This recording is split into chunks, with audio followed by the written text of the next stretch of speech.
Item Number SCP-120. Object Class Safe. Special Containment Procedures.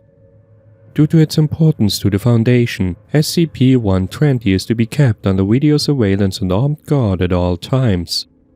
Any personnel attempting to utilize the item without authorization ought to be terminated immediately. All personnel wishing to use the item are required to submit a filled copy of the application form.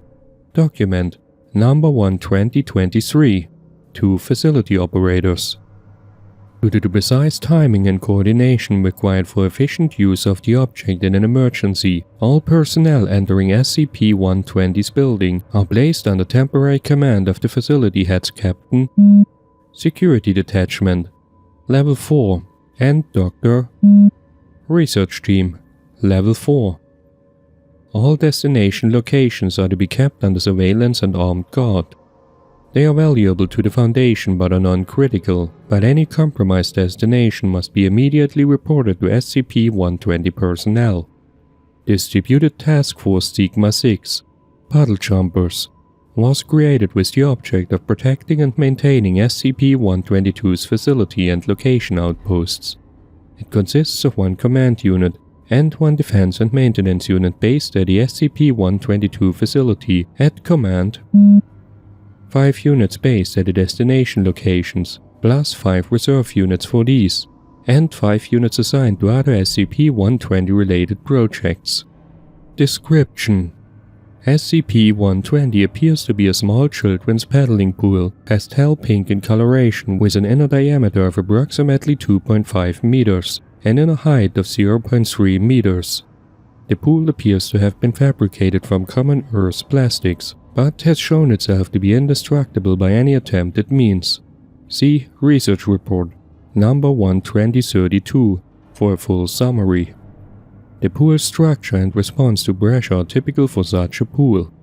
It will flex when pressure is applied and is soft to the touch, but has amazing tensile strength and cannot be permanently stretched or ripped. What is contained within the pool seems to be a brightly glowing colored liquid-like substance, which seems to exist only partially in our dimension. It is unresponsive to manipulation by organic or inorganic means, but the substance ripbles and shimmers systematically and regularly, suggesting it exists physically on another dimension. SCP-120's most interesting and useful property is used regularly by Foundation personnel. Human beings, when alive and carrying loads, including clothing, under 37.8 kilograms, are observed to fall through the pool and are deposited at one of 11 destinations. These will be detailed in an addendum. The item will only function in this way if certain conditions are met. The subject must be genetically human. The subject must be conscious. The subject must be carrying weights under the specified amount. And only one subject must be present on the surface.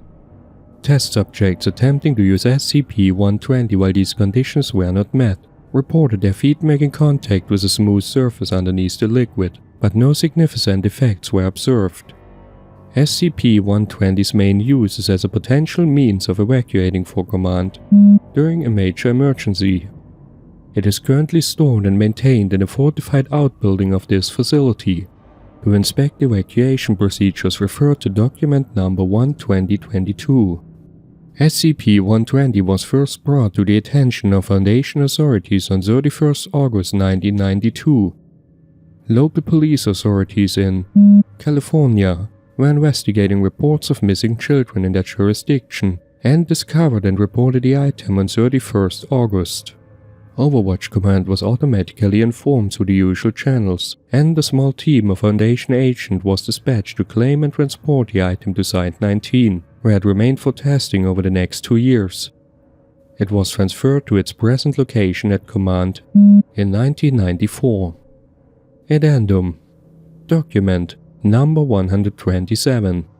Destructive test results for SCP-120, 24th December 1993, abridged version. Handsaw, 30 cm, no result. Industrial drill, steel bit, no result. Industrial drill, diamond bit, no result. Munition, 9 by 19mm parabellum. No result. Munition 5.56 by 45mm. NATO. No result. Munition 70.62 by 39mm. No result. Munition 120mm M830 heat. No result. Cutting torch acetylene. No result. Cutting torch hydrogen. No result. Cutting torch propane. No result. CO2 laser peak power 100 kW. No result. CO2 laser peak power 500 kW. No result. Document number 12010. Detailed explanation of SCP-120's capabilities and destinations. 12th February 1994. Abridged version. SCP-120 possesses the capability of instant translocation of human beings, possibly through one or more alternate dimensions. Subjects using the item are invariably deposited at one of 11 locations. These locations cycle in a specific and unchanging pattern. The 11 destinations and their locations were determined through testing with Class D personnel carrying radio beacons. They are detailed here. Location 1. Pacific Ocean. SCP-120's liquid displays a blue glow while connected to this destination. Subjects attempting to travel to this destination are deposited an average of 2 meters above the surface of the Pacific at latitude degrees south, longitude degrees west. A Foundation ship, SCPS Demeter, publicly the USS Nassau, a meteorological ship, is currently stationed at this location, and personnel arriving through use of SCP-120 materialize inside the ship's cargo hold. Sensitive Foundation material or personnel can be sent here in an emergency, and the ship has provisions for storage of low-threat SCP objects should the need arise. Class D personnel used to dial SCP-120 can be confined and extracted by helicopter or reused, or simply terminated and their bodies retained in storage. The original Class D and radio transmitter used to determine this location were lost at sea, and might have to be recovered in the interest of secrecy if they were to wash up on populated shores. This configuration of SCP-120 was arbitrarily designated as Number 1, and has no observable significance above other configurations. Destinations 2 through 11 follow in sequential order after this configuration, and return to it after a full cycle. Travel by SCP-120 to this location is not advisable during storms due to risk of injury. Location 2. Greenland. SCP-120 displays a bright white glow while dialed to this destination. Subjects traveling to this destination materialize 1.5 meters above the surface of Greenland, at latitude degree north and longitude degree west. A small facility was established here under the public pretense of oil industry expansion. This facility has similar capabilities and use to the Demeter, and is additionally equipped with an airstrip and refueling facilities. Location 3. L3. Located at the Earth's moon Lagrange Point 3, the SCP displays a deep black color. Objects and personnel sent through the SCP to any Lagrange point, locations 3, 5, 8, 10, and 11, are effectively lost, as retrieval is impossible at our current level of technology. They may prove a possible way to remove small but threatening SCP objects, but for now are merely an inconvenience. As sacrifice of deep personnel is required to move SCP to its next configuration. Location 4. Himalayas. SCP-120 displays a white glow similar to when it's dialed to Location 2. Materialization occurs at latitude degrees north, longitude degrees east, on a mountain in the Himalayan mountain range. Only minor changes have been made to the destination: the digging of an 8-meter hole for disposal of D-class bodies, an overhead canopy for concealment, and supplies and tenting for evacuation to this location, which should only take place in extreme circumstances. D-class personnel used for dialing are to be injected with a mixture of sedatives and neurotoxins before sending to ensure human deaths and decrease risks of damaging the structures at Location 4. Location 5, L5, identical to Location 3. Location 6, Sahara. SCP-120 will glow yellow.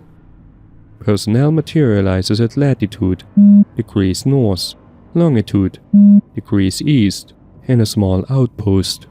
The need for secrecy renders this facility unable to house any significant SCP object, but is ideal for evacuation of personnel and documents from command. Location 7, Gobi. SCP-120 displays a brown glow. The destination is located at a small outpost in the Gobi Desert. Latitude, degrees north, longitude, degrees east, but is otherwise identical to the Location 6 outpost.